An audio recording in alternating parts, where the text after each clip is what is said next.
যদি ছাত্র জনতা রাস্তায় না নেমে আসতো, রক্ত না দিত, তাহলে আপনারা কিছুই করতে পারতেন না। হাসিনা ২৯ সাল পর্যন্ত থাকতো।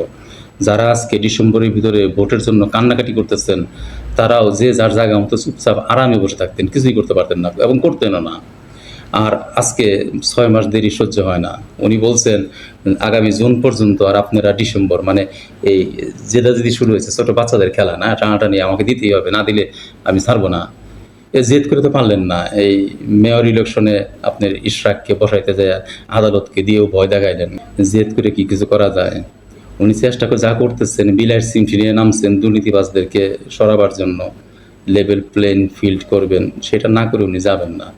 আপনারা যদি চিৎকার চেঁচামেচি কান্নাকাটি করেন, ছেলে মানুষের মতো করেন, নিজেদের মান সম্মান নিজেরাই হারাবেন, এখানে গেইন করতে পারবেন না আমার মনে হচ্ছে। চেষ্টা করে দেখেন আপনারা, যদি পারেন খুব ভালো হাততালি দেব।